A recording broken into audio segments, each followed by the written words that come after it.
어떠한 적을 만나도 두려워하지 않고 자신만만했습니다. 자신이 있었다는 것입니다. 때로는 성도는 겸손해야 될 것입니다. 그러나 때로는 자신감이 있어야 할 것입니다. 자존감과 자신감이 있어야 할 것입니다. 로마 군인들에게 있어서 싸움에서 진다 하는 것은 상상할 수도 없는 일이었습니다. 그러니까 로마 군인들은 항상 이긴다 이런 생각을 가지고 전쟁에 임하고 있었다는 것입니다. 그러니 어떻게 전쟁에서 패할 수가 있겠습니까? 로마 군인들처럼 우리의 삶을 항상 승리로 장식해야 할 것입니다. 그러면 정녕 우리가 우리의 삶을 승리로 장식하기 위해서는 어떻게 해야 되는 것입니까? 오늘 말씀에 입각해서 말씀을 드립니다. 하나님의 전신갑주를 입고 싸워야 한다는 것입니다. 하나님이 입혀주시는 전신갑주가 있거든요. 그러니까 하나님이 입혀주시는 전신갑주를 입고 싸우셔야 한다는 것입니다. 맨주먹을 가지고 나가서도 안 되고 맨몸으로 나가서 싸워서도 안 된다는 것입니다. 하나님이 입혀주시는 갑주를 입고, 갑주라는 것은 갑옷을 얘기하는 것입니다. 그러니까 전쟁하러 나가는 장수가 갑옷을 입고 나가지 않는다. 여러분, 그것은 반드시 백전 싸워서 백패할 수밖에 없다는 것입니다. 마귀는 항상 온갖 괴계를 다 짭니다. 온갖 간교한 계획을 다 짭니다. 그래서 괴계 내지는 간계라고도 부르는 것입니다. 그러면서 어떻게 합니까? 우리의 약점을 집요하게 파고듭니다. 우리가 무엇이 강하고 무엇이 약한지 마귀는 알아요. 우리의 10년 전의 모습, 20년 전의 모습, 30년 전의 모습, 50년 전의 모습, 모든 모습을 마귀는 전부 다 꿰뚫고 있다는 것입니다. 그러니 하나님이 입혀주시는 갑주를 입지 않고 어떻게 마귀의 괴계, 마귀의 간계를 물리칠 수가 있겠습니까? 게다가 우리는 지쳐도 마귀는 지치지 않습니다. 절대로 지치지 않습니다. 우리는 시험에 빠져도 마귀는 시험에 빠지지 않습니다. 그러니 어떻게 그들을 당해낼 수가 있겠습니까? 계속해서 여러분들 향해서 공격의 화살을 쏘아야 됩니다. 혹시 어디를 갔는데 누군가 이유 없이 여러분들 미워하십니까? 그래서 그 사람이 미워서 죽겠습니까? 여러분, 여기에도 마귀의 역사가 흘러가고 있다는 것을 기억하셔야 됩니다. 이유도 없이 괜히 하기가 싫어집니까? 여러분, 이유가 분명하지가 못해요. 왜 하기 싫어요? 그냥 싫어요. 여러분, 이럴 때가 얼마나 많이 있는지 모릅니다. 마귀의 공격입니다. 여러분, 보이지 않는 영적인 싸움을 여러분들이 싸우고 있는 것입니다. 그러니 어떻게 하나님이 입혀주시는 갑주를 입지 아니하고 마귀가 쏘아대는 화전을 막을 수가 있겠습니까? 그러니 마귀와의 전쟁에서는 하나님이 입혀주시는 갑옷, 갑주를 입는 것은 기본 중에 기본인 것입니다. 그럼 하나님이 우리에게 입혀주시는 갑주를 입고 싸워야 되는데 어떻게 무엇을 입고 싸워야 되는 것입니까? 총 6가지가 오늘 본문의 말씀 속에서는 등장을 합니다. 오늘은 3가지를 살펴보고 다음 주에 3가지를 살펴보도록 하겠습니다. 첫째로 진리로 허리띠를 띄어야 됩니다. 진리로 허리띠를 띄셔야 돼요. 마귀와의 싸움에서 여러분들이 이기려면, 영적인 싸움에서 지지 않고 여러분들이 항상 승리의 영광을 맛보시려면 진리로 허리띠를 띄셔야 된다는 것입니다. 우리 14절 전반부의 말씀을 보게 되면 그런즉 서서 진리로 너희 허리띠를 띠고 라고 했습니다. 바울이 가장 먼저 강조하는 것이 무엇입니까? 진리였어요. 진리의 허리띠였다는 것입니다. 여러분, 이것은 무엇을 의미하는 것입니까? 이것은 진리에 집중하는 성실한 마음을 얘기하는 거예요. 진리에 집중하는 성실한 마음을 가지고 영적 싸움을 싸우셔야 된다는 것입니다. 오직 진리에 집중하면서 그 진리를 이루기 위해서 성실한 마음의 태도를 유지하는 것, 여러분, 그것을 가리켜서 진리의 허리띠를 띠라라는 표현으로 묘사해 주고 있는 것입니다. 하나님을 믿는 모든 사람들은 진리의 허리띠부터 잘 묶어야 하는 것입니다. 그렇지 않으면 아무 일도 할 수가 없게 되는 것입니다. 여러분, 생각해 보세요. 진리에 집중하지 않는데, 여러분, 진리에 대해서 잘 모르는데 어떻게 선한 일을 감당해낼 수가 있겠습니까?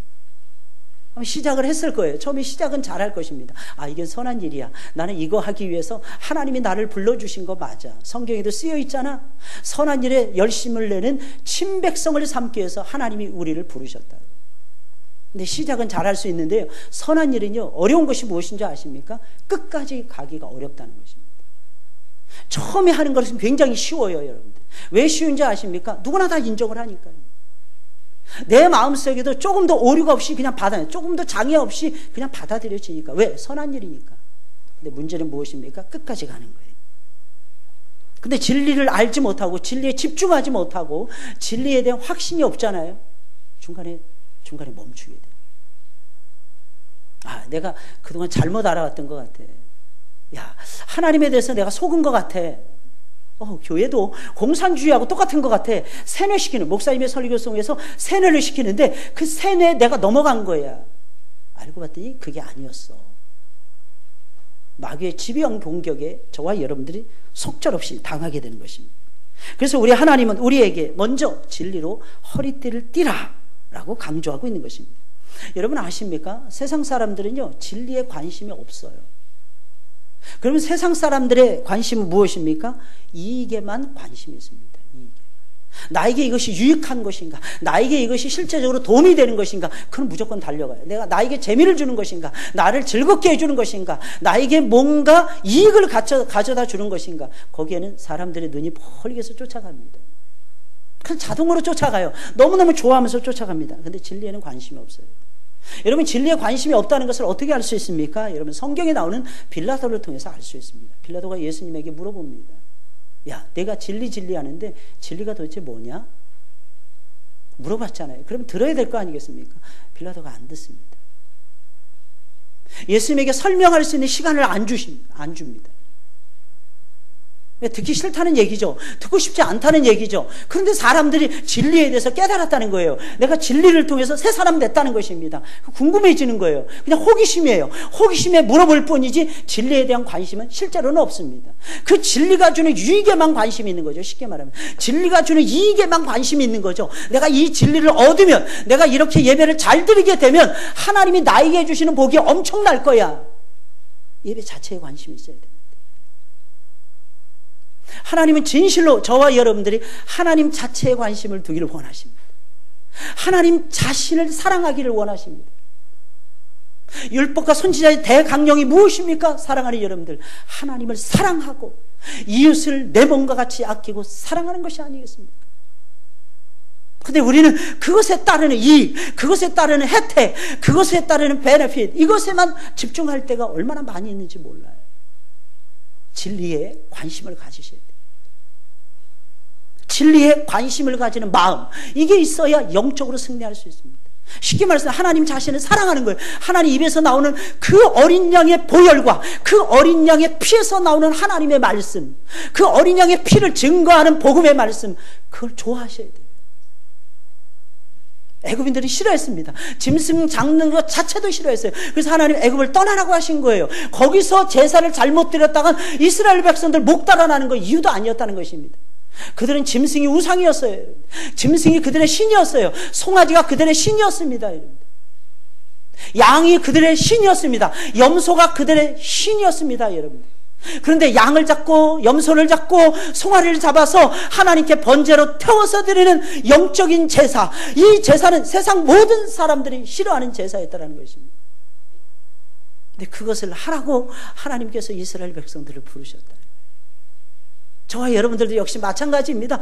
하나님께 바른 예배 드리라고 하나님께서 우리를 이 자리에 불러주신 것입니다. 우린 진리에 관심이 있어야 돼요. 진리가 무엇입니까? 사랑하는 여러분들, 진리는 하나님 자신입니다. 진리라는 것은 과거나 현재나 미래나 변함이 없는 거예요. 여러분들, 이것을 진리라고 얘기하는 것입니다.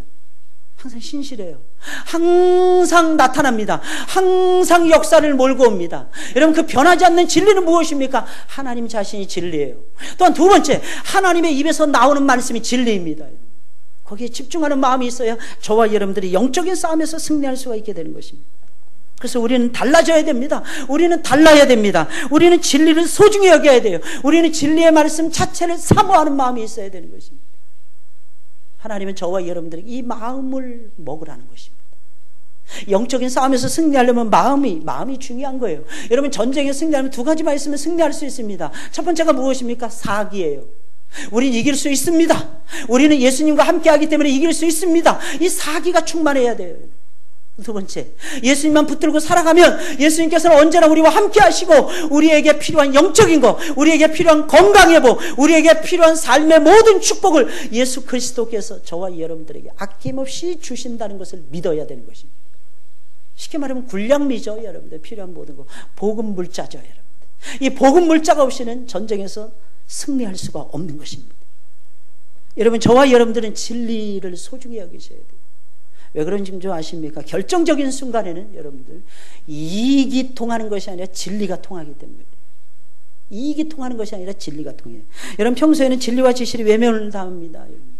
통하지 않는 것처럼 보여집니다. 왜냐하면 사람들은 별로 진리와 진실에 관심이 없으니까. 근데 인생의 위기를 만나보세요. 인생의 어려움을 만나보세요. 사랑하는 여러분, 그저 승승장구하고 뭘 해도 A를 선택해도 잘 되고, B를 선택해도 잘 되고, C를 선택해도 잘 되고, D를 선택해도 잘 되고, E를 선택해도 잘 될 때는 몰라요, 여러분. 이게 마귀의 고등전술이에요. 하나님 없이도 충분히 살 수 있을 것 같아요. 하나님 말씀 안 듣고 하나님 말씀 안 배워도 넉넉하게 이길 수 있을 것처럼 느껴집니다. 근데 결정적인 순간이 되면 안 됩니다, 여러분. 하나님이 안 되게 하실 때가 있어요. 하나님이 항상 형통함을 주시는 것이 아니에요. 하나님이 어떤 데는 불통을 주십니다. 어떤 데는 공관날을 주실 때가 있다는 것입니다. 왜 그런 것입니까? 인생의 본질을 잊어버리고 우리가 살아가니까 인생의 본질을 깨달으라고 하나님이 브레이크를 거시는 거예요. 너 한번 생각해보라. 내가 이 세상을 만들었고 내가 너를 만들었고 너에게 필요한 것을 다 주고 있는데 너는 도대체 무엇을 사랑하고 무엇을 쫓아가고 있느냐?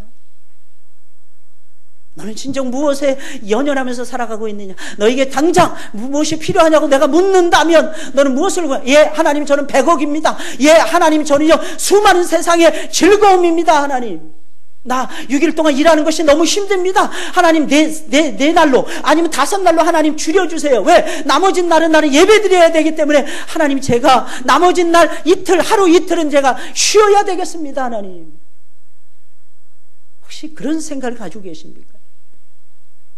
쉼이라는 것은, 절대적인 안식이라는 것은 살아가는 여러분들 기억하셔야 됩니다. 예수님 안에서만 하나님이 주실 수 있는, 세상이 못 줍니다. 근데 우리는 세상을 막 쫓아가죠, 여러분. 그래서 진리와 진실이 통하지 않고 외면을 당할 때가 얼마나 많이 있는지 몰라요. 하지만 결정적인 순간에는 달라집니다. 결정적인 순간에는 진리가 통하게 되어 있어요. 진실함이 통하게 되어 있습니다. 만약에 우리가 진리와 진실을 외면하거나 여러분 진리와 진실을 나물러라 한다면, 그러면 우리는 인생의 멋진 집을 겉으로는 짓는 것처럼 보여도 실제로는 모래성을 쌓고 있는 거예요. 언제 무너질지 모르는 모래성을 쌓는 것과 같은 것입니다. 따라서 우리는 항상 진리에 집중해야 되며 진리를 이루는 일에 성실해야 하는 것입니다. 왜 소중한 것을 자꾸 놓치는 것입니까? 여러분, 여러분들의 마음은 굉장히 중요합니다. 왠지 아십니까? 그 마음에 성령께서 역사하세요. 그 마음에 영혼이 깃들어 있어요, 여러분. 여러분, 우리의 인간의 육체 가운데 영혼이 없다면 여러분, 우리 육체의 가치가 얼마나 나갈까요? 만약에 한 영혼은, 예수님께서 비교하셨잖아요. 천하보다 소중하다고. 그러면 우리의 육체의 가치는 어느 정도 될까요? 어떤 화학자가 검증을 했는데 한 2만 원에서 한 3만 원? 인간의 몸이 2만 원에서 3만 원 정도 한답니다. 강아지를 화장하고 이 고양이들을 화장하고 안락사시키는데 얼마 드는 줄 아십니까? 5만 원 들더라고요. 5만 원 든대요. 5만 원. 잘 새겨들으세요, 여러분들. 그 우리의 영혼, 우리의 영혼을 감싸고 있는 것이 우리의 마음이에요. 우리의 영혼이 춤추고 우리의 영혼이 보좌에 앉아있고 우리의 영혼이 깃들어 있는 것이 우리의 마음입니다. 여러분, 그 마음을 진리를 사랑하고 진리에 복종하고 진리를 따르는 성실한 마음으로 바꾸시길 예수님의 이름으로 축원을 드립니다. 여러분, 우리가 인생을 살면서 왜 소중한 것을 자꾸 놓칠까요? 정말 소중한 것이 너무너무 많지 않습니까? 근데 우리는 자꾸 놓치면서 살아갑니다. 이유가 무엇입니까? 진리에 집중하지 못해서 그래요. 진리의 말씀에 집중하지 않고 진리를 이루기 위해서 성실하지 못해서 그런 것입니다. 여기서 말하는 허리는 힘을 상징해요. 힘 있는 사람이 되기를 원하십니까? 그럼 진리의 허리띠를, 벨트를 딱 차야지. 여러분, 여러분들 군대에 가서 군복을 입혀줍니다. 그리고 뭘 주느냐? 허리띠를 줘요. 허리띠 매라 이렇게 안 합니다. 허리띠 차세요. 이럽니다. 허리띠를 차는 거예요. 허리띠에 벨트를 차는 것입니다. 여러분, 유대인들은 여러분들 우리의 영혼이 어디냐? 배에 있다 그랬어요. 우리의 영혼이 심장에 있다, 이렇게 머리에 있다, 이렇게 생각하지 않았어요. 유대인들은 전설적으로 내려오는 것이 있었는데, 유전적으로 내려오는 것이 있는데 배라고 생각을 했어요. 그 진리의 허리띠는 무엇입니까? 마음이에요. 우리 영혼이 있는 마음입니다. 그 마음을 진리로 따박따박 저와 여러분들이 무장하셔야 된다는 것입니다. 진리에 대한 집중력이 있을 때, 여러분들의 마음속에 진리를 이루기 위해서 여러분들이 성실한 마음을 갖출 때에 비로소 우리는 힘 있는 사람이 되어서 이 세상을 이길 수가 있게 되는 것입니다. 진리에 대한 집중력과 진리를 이루는 성실함이 저와 여러분들을 힘 있는 강자로 만들어주는 것입니다. 여러분, 다윗 왕을 보세요. 그의 강점이 무엇이었습니까? 여러분, 다윗은요, 내놓을 만한 강점이 하나도 없었어요. 뭐 공부를 잘했다거나, 아니면 배경이 좋았다거나, 아니면 돈이 많았다거나, 어느 것도 가지고 있지 않았습니다. 그런데 그는 뭘 하든지 그것을 이루기 위한 놀라운 집중력과 성실함이 있었습니다. 어떤 과제가 주어져도 다윗 왕은 한 번도 중간에 포기해 본 적이 없습니다. 끝까지 밀어붙이는 성실함이 있었습니다. 이것이 다윗의 강점이었어요. 그런데 어떻게 보면 이것은요, 강점 같기도 하고 아닌 것 같기도 하고, 여러분들 아무나 다 가질 수 있는 것처럼 느껴지기도 합니다. 그런데 실상으로 보면요, 이 집중력과 이 성실함은요, 아무나 다 가질 수 있는 것은 절대로 아닙니다. 어떻게 물맷돌 한 개로 여러분 골리앗이라는 거인을 쓰러뜨릴 수 있겠습니까? 2개도 쓰지 않았어요. 여러분, 1개 썼어요. 갑옷도 입지 않았습니다. 실제로 나가서 싸울 때. 근데 다윗은 이깁니다, 여러분. 어떻게 이겼을까요, 여러분? 놀라운 집중력으로 이깁니다. 놀라운 집중력과 성실함입니다. 그에게는 항상 그것이 이 2가지가 살아있었다는 것입니다. 여기서 우리가 한 가지 더 배울 수 있는 것이 있습니다. 그것이 무엇입니까? 하나 되고자 하는 마음. 무엇으로 하나 되어야 될까요? 진리로 하나 되고자 하는 마음이 있습니다. 마귀는요, 우리가 하나 되는 마음을 무너뜨립니다. 진리의 말씀으로 여러분들이 하나가 되셔야 돼요. 진리가 제시하시는 하나님의 뜻과 섭리로 하나가 되셔야 됩니다. 여러분, 그때 여러분들이 영적 싸움에서 이기게 되는 거예요. 그 영적인 싸움은 굉장히 중요합니다. 하나 되지 못하면 이길 수 없어요. 여러분, 미디안의 대군이 13만 5천 명이 쳐들어왔습니다. 기드온의 300의 용사가 물리칩니다. 어떻게 물리쳤을까요? 기드온을 중심으로 하나가 되었기 때문에. 굉장히 중요해요. 하나님의 뜻을 받은 기드온을 중심으로 하나가 되는 이스라엘. 그 이스라엘의 진영, 어떻게 보면 기드온이 므낫세 지파였기 때문에 므낫세 지파 300명을 데리고 전쟁한 것입니다. 근데 하나가 돼서 싸우니까 여러분, 감당할 길이 없는 거예요. 여러분, 왜 진리가 소중한지 아십니까? 우리의 마음에 은혜를 끼쳐요. 진리는 우리의 마음에 감동을 줍니다. 그래서 어떻게 합니까? 우리의 마음을 하나로 묶어줘요. 만약에 여러분들이 진리를 듣지 못하잖아요, 진리의 말씀에 의지하지 못하잖아요, 절대로 하나 될 수 없습니다. 그럼 여러분, 영적인 싸움에서 어떻게 될까요? 집니다. 영적인 싸움에서 진대니까요. 2번째로, 의의 흉배를 붙이고 싸우셔야 됩니다. 의의 흉배.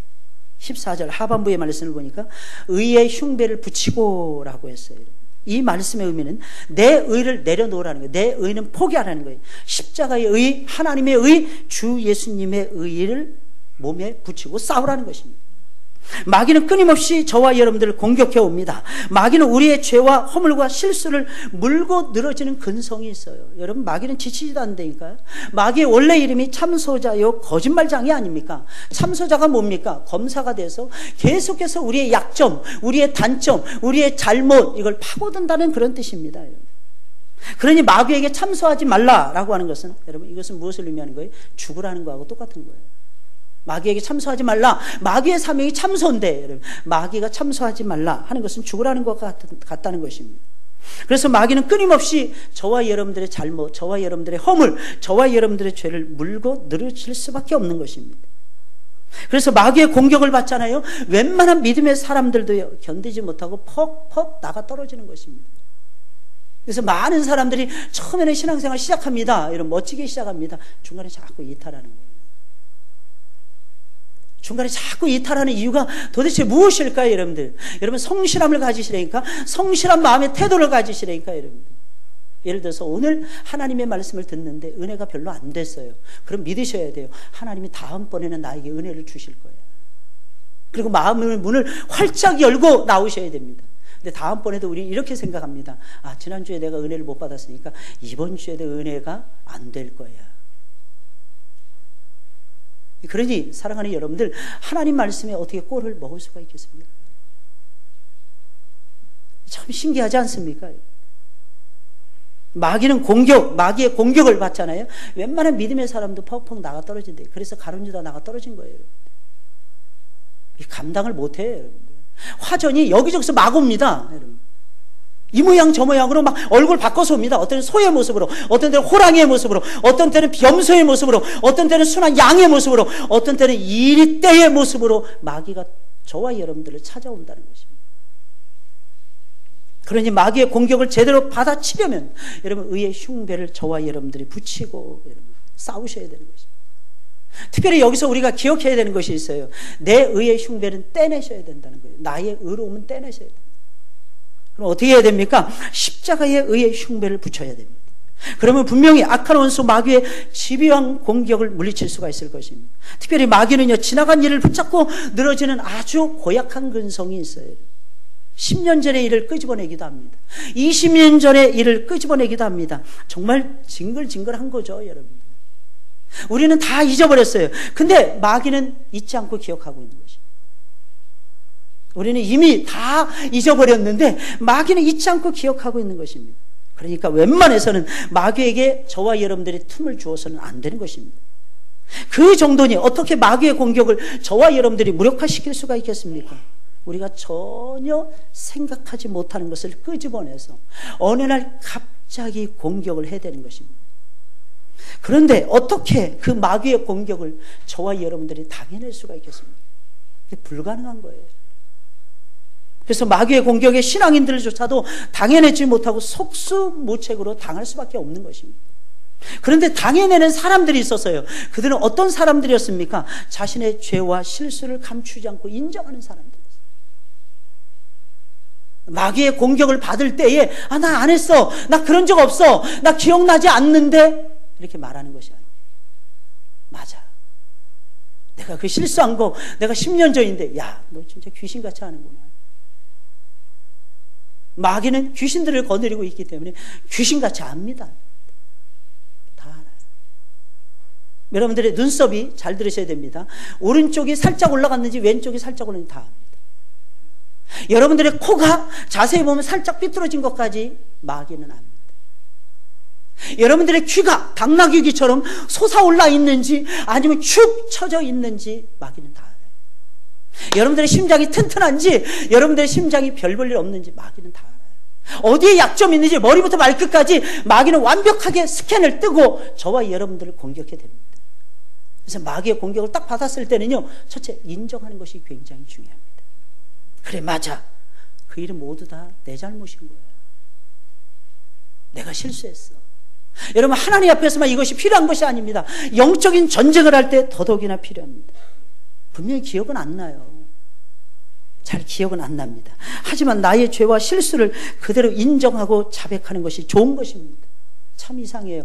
감추고 숨긴다고 해서 감춰지지 않아요. 숨겨지지 않습니다. 오히려 문제가 더 확대가 됩니다. 그때는 차라리 인정하는 것이 훨씬 더 낫게 되는 거예요. 어떤 잘못을 했잖아요. 여러분, 인정하세요. 내가 열심을 품고 예수님을 따라가야 되는데 옛날보다 좀 식어져 있습니까? 인정하세요. 전에는 내가 예배 드릴 때마다 눈물을 흘리면서 예수님을 만났는데 이게 잘 안 되고 있습니까? 게다가 올해는 종교개혁을 일으킨 지 500주년이라고 말을 하는데 나는 10년 전보다 주님을 따라가는 순수한 마음이 더해지고 있는 거예요.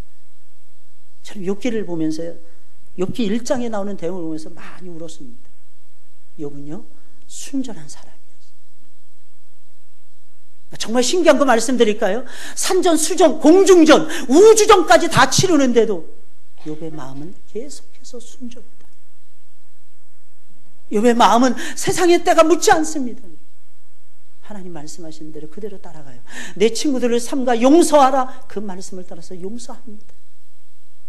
내가 저들이 어려울 때 내가 다 도와줘서 저들을 잘 먹고 잘 살도록 제가 도와주었는데 내가 조금 어려움을 당했다고 해서 저들은 나에게 죄인이라고 몰아붙였습니다. 하나님, 나는 저들을 절대로 용서할 수 없습니다. 내 마음에 있는 상처는 어쩌라고요, 하나님?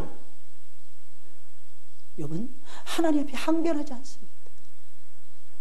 너는 저들을 위해서 제사를 드리라. 너는 저들의 죄를 용서하거라. 예, 하나님, 제가 용서할게요. 그냥 용서해 줍니다. 여러분, 그 점에 있어서는 요셉도 마찬가지였어요. 요셉은 어떻게 했습니까? 여러분, 형님들에 의해서 팔려갔잖아요. 여러분 상처를, 여러분들이 어떤 상처를 입었는지 잘 모르겠습니다. 혹시 여러분들의 형제로부터 그런 상처를 입어보신 적이 있습니까? 다 빼앗겨요, 여러분. 형들이 죽이려고까지 했어요, 여러분들. 여러분들의 형제들이 여러분들을 죽이려고 하신 적이 있습니까, 여러분? 그럼에도 불구하고 요셉은요, 하나님의 섭리의 관점에서 해석해 들어가요. 형님들, 나를 이곳으로 팔았으므로 염려하거나 근심하지 마소서. 나를 이곳에 파신 분은 하나님이십니다. 하나님이 당신의 백성들을 보호하시고 환난 날에, 기근 날에 당신의 백성들을 구원하기 위해서 나를 먼저 이곳으로 보내셨나이다.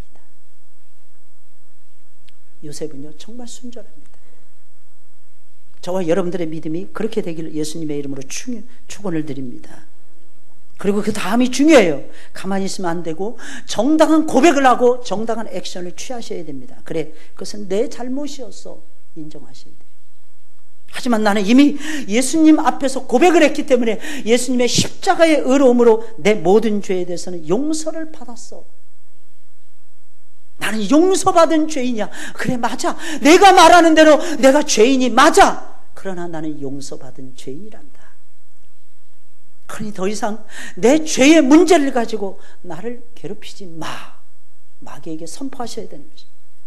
그러면서 우리는 절대로 뒤로 물러나지 말아야 됩니다. 만약에 우리가 뒤로 물러나잖아요. 마귀는 우리의 뒷덜미를 잡아서라도 다시 저와 여러분들을 쓰러뜨리려고 저와 여러분들에게 다시 덤비게 될 것입니다. 사랑하는 여러분들 아십니까? 우리는 태어날 때부터 죄인이었어요. 그리고 지금도 여전히 저와 여러분들은 죄인의 모습으로 살아가고 있습니다. 우리가 공격 성향을 보이는 것도, 우리가 나밖에 모르는 것도, 우리가 이기적으로 이 세상을 살아가는 것도 여러분, 우리 속에 죄의 본성이 숨어있기 때문입니다. 거기다가 우리의 조상들 역시 완벽한 죄인들이었어요. 우리 조상들이 가지고 있었던 죄의 유전자가 저와 여러분들에게 고스란히 물려졌습니다. 여러분. 그래서 저와 여러분들 항상 병원에 가면 물어보잖아요. 스트레스 받으십니까? 아니면 가족들 중에서 누가 아프신 분이 계십니까? 어떤 사람이 이상하게 어디 아프면 꼭 물어보는 것이 가족력 아니겠습니까? 여러분. 그 질병, 육신의 질병 역시 죄의 싹신 것입니다. 수천 년 동안 이어져 내려온 엄청난 죄의 본성을 저와 여러분들이 그대로 물려받고 여기까지 살아온 것입니다. 그래서 저와 여러분들의 발이 죄를 짓는데 그렇게 빠른 거예요. 하나님이 기뻐하시는 자리, 하나님의 영광을 나타내는 자리, 하나님의 말씀을 듣는 자리, 이런 자리에 대해서는 우리가 눈을 시퍼렇게 뜨고 시뻘겋게 뜨고 뛰어가지 않지만 죄를 짓고 악을 짓고 악을 범하고, 그래서 죄악 속에서 이익을 얻는 일에 대해서는 저와 여러분들의 발이 얼마나 빠른지 몰라요. 이게 우리의 현실입니다. 그러니 어떻게 그런 우리들에게 선한 것을 기대할 수가 있겠습니까? 그래서 저와 여러분들은 아무리 잘하려고 해도 잘하지 못하는 거고, 흠과 티를 항상 남기게 되는 것입니다. 그래서 말하는 거예요. 털면 먼지 나지 않은 사람이 없다는 것입니다. 누구나 털면은요, 누구에게나 다 먼지가 나오게 되어 있는 것입니다. 그러니 악한 마귀의 치료한 공격을 어떻게 당해낼 수가 있겠습니까, 여러분? 그때는 딱 기억해야 돼요. 내 의로는 안 돼요. 내가 지금까지 잘해온 거 이거 가지고 안 됩니다. 성경에 보면 그런 내용들이 참 많이 나와요. 특히 역사서의 말씀을 보면 내가 아브라함 때문에 내가 너에게 복을 준다. 또 더 나아가서는 내가 모세 때문에 너에게 복을 준다. 더 나아가서는 열왕기서의 말씀을 보게 되면 다윗 왕 때문에 내가 너에게 복을 준다. 이런 내용들이 계속해서 나와요. 이것은 무엇입니까? 아브라함, 모세, 다윗 이런 사람들은 예수 그리스도의 전부 다 그림자예요. 하나님은 저와 여러분들에게 복을 주십니다. 왜 복을 주실까요? 내 주 예수 그리스도 그분 때문에. 여러분들 믿으십니까? 뭘 자랑하면서 살아가기를 원하십니까? 여러분? 우린 자랑하고 싶죠? 때로는 자식 자랑하고 싶죠? 여러분 능력 자랑하고 싶죠? 남편 자랑하고 싶죠? 여러분들 아내 자랑하고 싶죠? 세상에서 좋았던 거 자랑하고 싶죠? 내가 누렸던 거 자랑하고 싶죠? 여러분들 그거 가지고는요 마귀의 공격을 무력화시킬 수가 없어요. 절대로 못 이깁니다. 마귀의 지배한 공격을 단 한 번이라도 늦출 수가 없습니다. 그때는 여러분 예수 그리스도를 자랑하셔야 돼요. 예수님이 나를 위해서 돌아가셨습니다. 예수님이 나를 위해서 온갖 피와 물을 다 쏟아내셨습니다. 나는 그분의 제자입니다. 나는 그분을 믿는 그분의 자녀입니다. 영접하는 자, 곧 그 이름을 믿는 자에게는 하나님의 자녀가 되는 권세를 주셨습니다. 저는 그 권세를 의지하고 살아갑니다. 그랬을 때 저와 여러분들은 승리하게 됩니다. 내 의를 가지고는요 마귀의 말 상대조차도 안 돼요. 여러분들 마귀의 말조차도 못 이깁니다. 그럼 마귀의 능력을 어떻게 이깁니까? 여러분 딱 하나예요. 여러분 주님의 의로움을 가지고 이겨내십니다. 주님의 십자가의 그 의로움을 가지고 이겨내셔야 됩니다. 그러면 악한 마귀는 한 길로 왔다가 7길로 도망을 치게 될 것입니다. 세 번째로 평안의 복음에 예비한 것으로 신을 신으셔야 됩니다. 쉽게 말씀드리면 이거죠. 복음으로 무장하고 싸우시라는 거예요. 복음으로 무장. 마귀와 영적 싸움을 싸울 때는요 복음으로 완전 무장을 한 상태에서 싸워야 겨우 이길 수가 있는 것입니다. 우리 15절에 있는 말씀이에요. 우리 다 같이 읽어볼까요? 시작.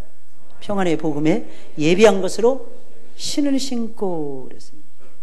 여러분 옛날에는 어떤 신을 신었을까요? 이때 당시에 우리나라만 해도 100년 전까지만 해도 무슨 신 신었어요? 집신 신었어요. 집신 신고 살았어요. 여러분 우리나라 조선 때 여러분 조일전쟁이 일어났어요. 1592년도에 4월달에 조일전쟁이 발발합니다. 그리고 1597년까지 무려 7년 동안 칠전 전쟁이 계속됩니다. 뭐 신고 싸웠을까요, 여러분들? 뭐 신고 싸웠을 것 같습니까? 집신 신고 싸웠어요. 근데 여러분 지금으로부터 2000년 전입니다, 여러분들. 400년 전이 아니에요. 2000년 전입니다. 로마 군인들은 뭐 신고 싸웠을까요, 여러분들? 멋진 신발 신고 싸웠어요. 가죽으로 만든 가죽신을 신었어요. 전 병사가 가죽신을 신었다니까요, 여러분. 100년 전까지만 해도 종이로 만든 신, 지프로 만든 신, 아니면 나무로 만든 신, 이걸 신고 사람들이 움직일 때였다니까요, 여러분. 근데 2000년 전에 로마 군인들은 일당 100을 감당할 수 있었던 그 파워, 그 저력은 어디에서 나왔을까요? 여러분? 신발에서 나왔다는 것이 정설입니다.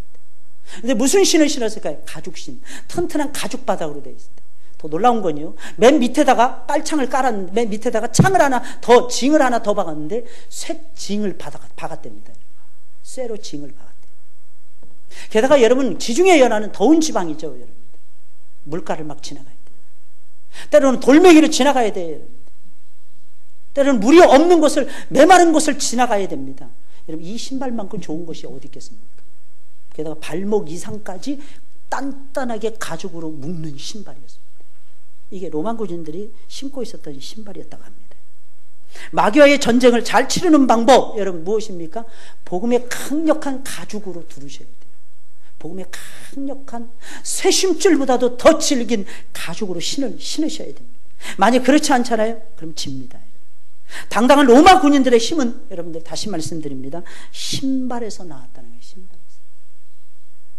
그러니 저와 여러분들도 그 신발을 신고 싸우셔야 되는 거예요. 첫째는 여러분들 성실한 마음이라 그랬어요. 진리를 사랑하는 성실한 마음. 그 마음을 보호해주고 그 마음을 보호해주고 더 키워주는 것이 의의 흉배입니다. 그리고 세 번째는 능력이 있어야 되는데 그 능력은 복음의 능력이죠. 그 능력은 신발로 비유하고 있어요. 그 신발 신고 어디를 가든지 여러분 복음의 신발을 신으시고 여러분들이 어디든지 뛰어가시라는 거예요. 영혼이 있는 곳이라면 어디든지 뛰어가세요. 영혼 구원하다 보면 여러분들이 이런 걸 느낄 것입니다. 겸손함을 느낄 것입니다. 여러분 전도해 보세요. 여러분 사람들이 교만해집니다. 여러분 신앙인들이 교만해집니다. 왜 교만해지는 줄 아십니까? 여러분 전도를 안 하니까 그럴 때가 많아요. 여러분 전도해 보세요. 여러분들 내 말이 씨알이 먹힙니까? 내 말이 씨알이 안 먹혀요. 어떤 때는 전도하려고 하면 생각도 나지 않습니다.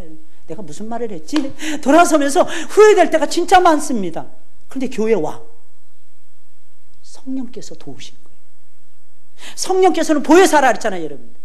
나는 실수한 것 같아. 근데 알고 봤더니 그게 복음의 말씀이었어. 다른 건 잘 기억이 안 나는데 예수님이 널 위해서 죽으셨단다. 그 예수님이 하나님 보좌 우편에서 당신을 위해서 기도하고 계십니다. 그 예수님이 천국을 예비하고 당신을 기다리고 계십니다. 믿으셔야 됩니다. 누구를? 예수님을 믿으셔야 됩니다.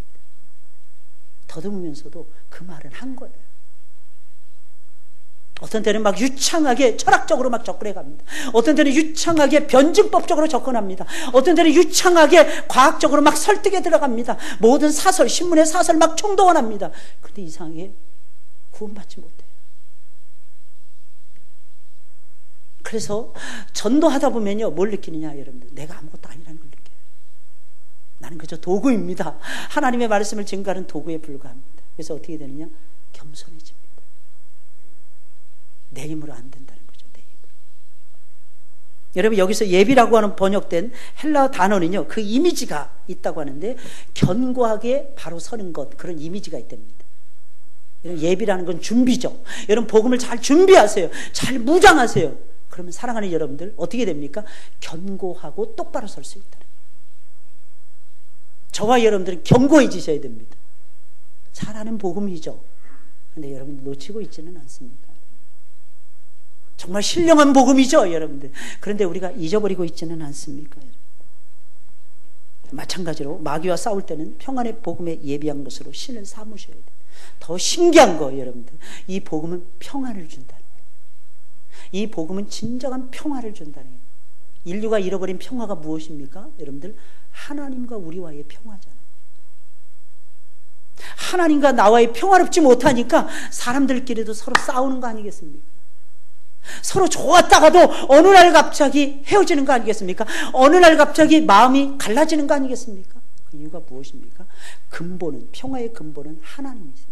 하나님과 먼저 화목해야 돼요. 하나님과 먼저 평화를 이루셔야 돼요. 그 다음에 수직 평화가 이루어져야 수평적인 평화가 이루어지는 겁니다. 사랑하는 여러분들, 그렇게 되시길 주님의 이름으로 축원을 드립니다.